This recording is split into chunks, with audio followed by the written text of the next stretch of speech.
Sunscreen. Hi you guys, welcome back to my channel. If you are new, my name is Brenda. Today's video is all about hyperpigmentation. People call them dark spots. We're going to talk about them. We're going to talk all about the different types of hyperpigmentation. We're also going to talk about how to treat and combat hyperpigmentation, and then I'm going to give you a couple tips to keep in mind just so that you have these in your arsenal of gems. Hyperpigmentation. What is that?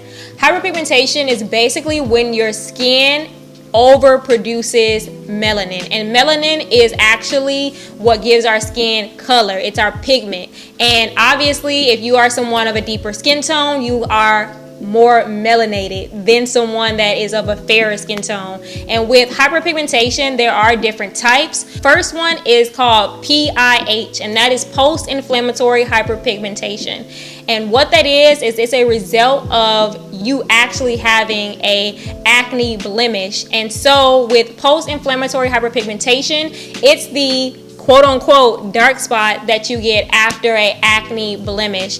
And so you'll have little small dark spots that appear, and this is because that area was highly inflamed, and the direct result of that is that your skin actually produces more melanin as a protective measure, but it leaves a dark spot behind. The next type of hyperpigmentation is melasma, and melasma is known as the mask of pregnancy. And melasma is these dark grayish and brown patches that typically present themselves on your cheek, forehead. This is where they are more common. A lot of women deal with melasma. I personally have dealt with melasma, and I still deal with melasma. And melasma is a beast of its own, because with melasma, it can go away on its own, with time, but some people, their melasma doesn't go away, so they still have to deal with that discoloration in their face. So the last type of hyperpigmentation is UV induced hyperpigmentation, and that is sun damage. So with sun damage, the way sun damage can present on the skin is it can be little freckles. It can also be what's called like little age spots. And this is a type of hyperpigmentation. But with sun damage, a lot of people are not diligent about wearing sunscreen. So now that I told you about the different types of hyperpigmentation, I want to tell you about the causes. And the causes of hyperpigmentation, one being UV exposure. Like I said, with sun damage, UV rays, they penetrate into our skin. UVA rays, they penetrate and they destroy things like collagen and elastin, which I've talked about this in multiple videos, but collagen is a protein and elastin is a protein that helps to keep our skin nice and youthful and plumped and very tight in the structure of our skin.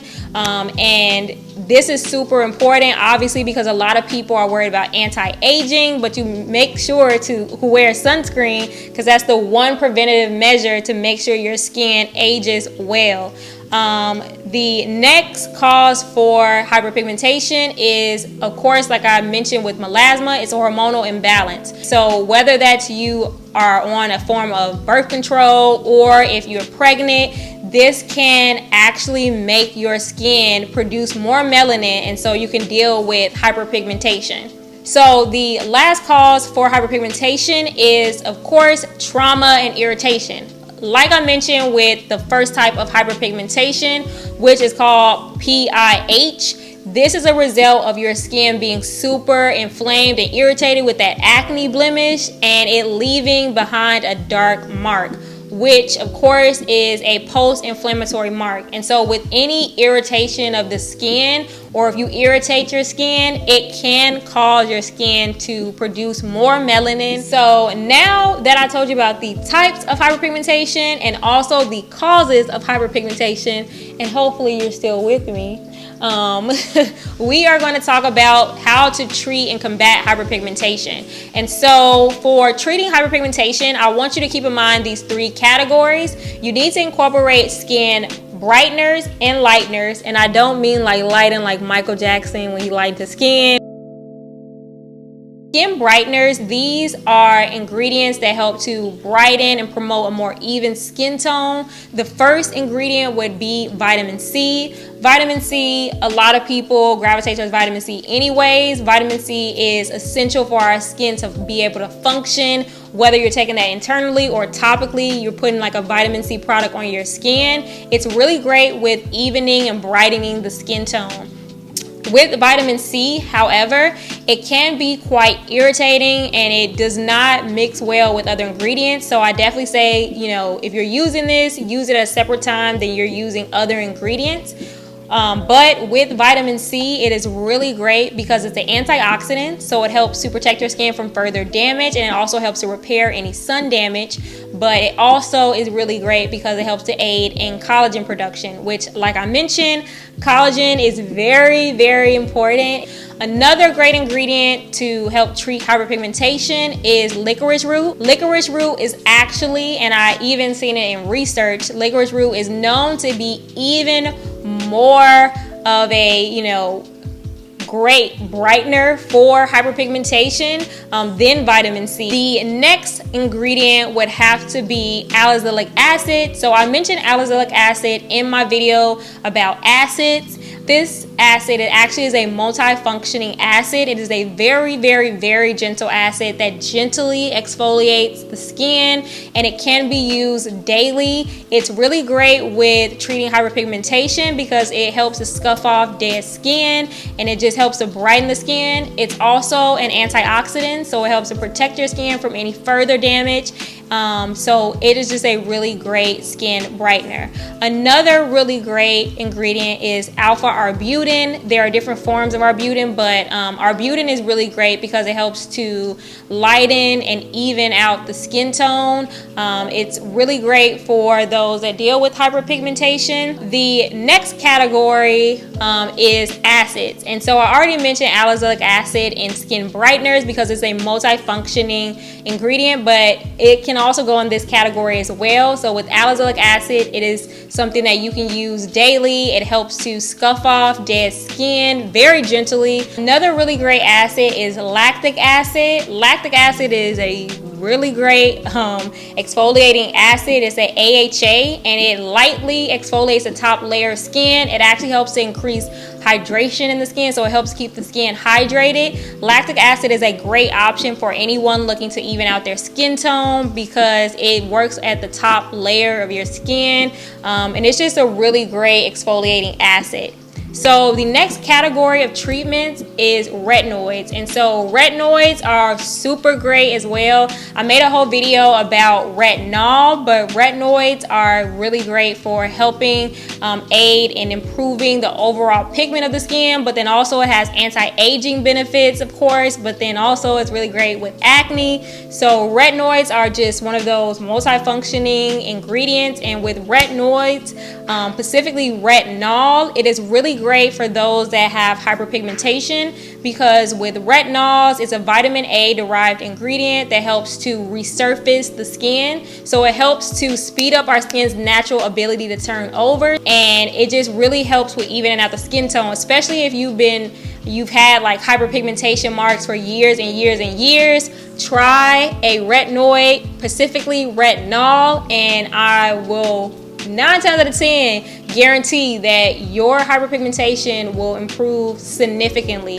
I want to actually give you a couple products that I personally like because they combine a lot of these various ingredients in them. And first, I'm going to start with a vitamin C. It's by the brand Mad Hippie. It's their Mad Hippie Vitamin C serum. This is a really great serum for all beginners, and especially it's a really great serum for anyone that has more sensitive skin. Actually a derivative of pure vitamin C. So pure vitamin C is known as ascorbic acid, but in this vitamin C it's actually ascorbic phosphate, which is a derivative of vitamin C, but it's still brightening.